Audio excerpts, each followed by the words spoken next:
Can I get a nitro cold brew, please? Nitro 5. Thank you. One second.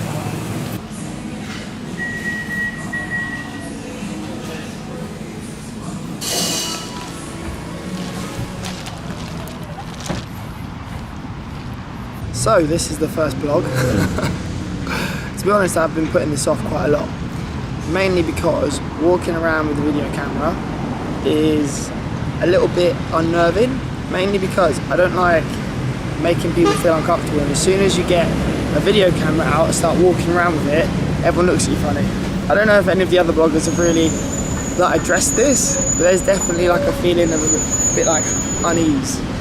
Anyway, that's that sorted. That is my kind of fear of doing it, to be fair. I actually posted a little picture on my Instagram yesterday, basically saying like some people don't do things because their fear of failure or getting it wrong or not looking good when they're doing it, and like they just don't do it as a result of that.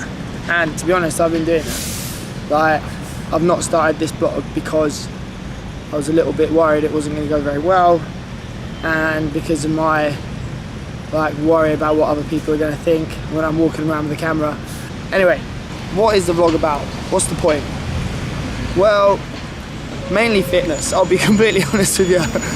I've been doing fitness for like 12 years, and I've recently started doing CrossFit, and I thought, well, this could be quite fun, document what's going on with the CrossFit journey, and also the other stuff that's going on in my life. So expect CrossFit, expect fitness, expect events, expect kind of general bants, food and that kind of stuff. All from my perspective. I'm just going to try and keep it as real as possible and as raw as possible. That being said, first tip, guys, if you don't know about the Starbucks Nitro Cold Brew, you're missing out on coffee. It's not just like a regular coffee. This thing is like delicious. So good. Like, they put nitrogen through it, so it tastes really smooth, even though there's no milk. It's so good.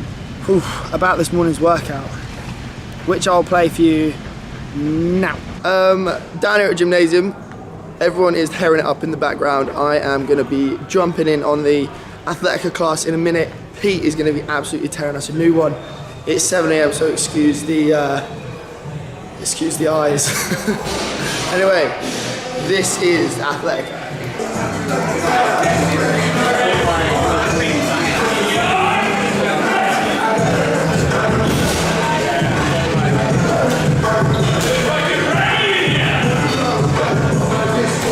Alright guys, so I'm going to talk you through the workout because I didn't get a chance to do it whilst I was in the studio. As it's my first time doing it, it was a bloody busy class as well. You can see there's so many people around. It was really hard to actually get much airtime on the camera whilst I was doing the workout.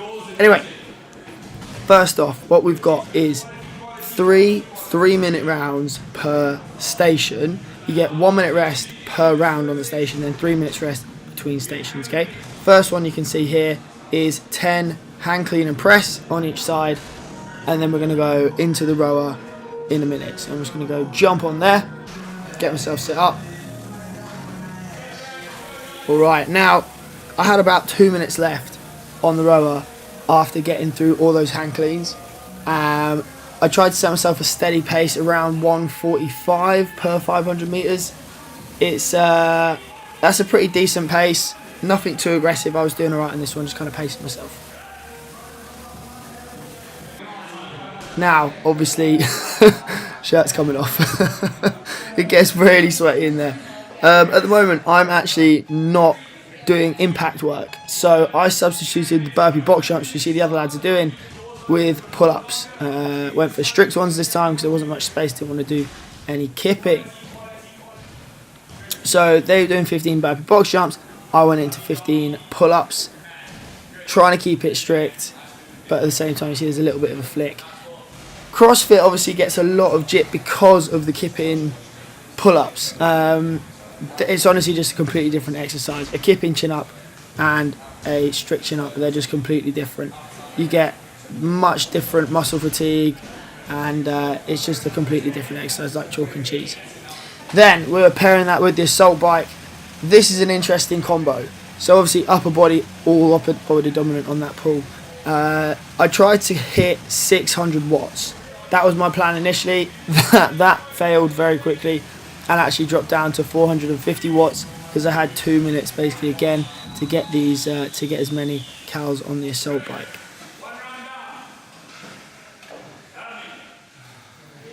Then the last one, the last station pairing was wall balls, as you can see, into the ski erg. 30 wall balls, which I went unbroken every time. I'll give you one big tip on the wall balls, guys. If you can squat properly, it makes such a difference. So you see how as I'm going down, I'm trying to keep my spine as vertical as possible. Honestly makes such a difference to your wall balls. If you can get your hips just dropping through it nice and easy, it is so much smoother because your chest doesn't drop forward. Big tip, mobility, guys, is so key. And then we've got on the ski erg, getting that going. I think this was actually the last set on the ski erg as well. So just giving that a good go, pulling around 30 per minute and trying to keep around a 155 pace. This was pretty horrible, I'll be honest. At this point, I was pretty gassed. Right, workout done. That was pretty savage. Trying to keep a 2-minute pace on the ski at the end was really tough. Aiming for a 2 minute, around maybe 155 pace per 500. It's tough, but I mean, just kind of finding something, finding your pace and sticking to it. That's the kind of best thing you can do. It's like, go for something, especially when you've got like a minute, 2 minutes, just find a pace that you can go with that whole time and breathe. Just get through it, just gotta get it done sometimes. Anyway, workout done, now it's time for work. So that was this morning's workout. Pretty savage stuff. Hopefully the footage turned out all right. Pete, Big Red, my man, taking us through today. One thing I've learned so far from doing CrossFit as opposed to doing something else is like, it's not 3 minutes of just maximal effort. You gotta always pace yourself. One thing that like I used to do when I was a newbie, complete newbie, is just like, go for it. You know what I mean? You just got 3 minutes, like right, I'm gonna go absolutely hard as I fucking can, and that just ends up burning out really, really quick. So first thing would be like, learn to kind of pace yourself when you're doing the workouts, because otherwise you'll just go really, really hard, really fast, and then you'll be absolutely fucked. Alright team, it's been a pretty long day. I'm back in the flat now. Got a little bit of food, got some sweet potato ovs and turkey with beetroot and apple slaw. Looks delicious, gonna heat that up in a sec. Tell you what, I'm absolutely buzzing for this food. Doesn't seem like it is, I'm super tired. It's been a long day. The thing is that because I've got an active job on my feet all the time, I have to eat so much food. And if you actually go for like a few hours without eating, then I end up getting really sleepy. Like, I reckon now I've probably only had like 3,000 calories maybe. Right, so according to MFP, I've only had 3,300 calories today. And that is absolutely not enough. I need to get another at least 1,500 calories in, and that's why I'm feeling so sleepy. Struggles of being a PT.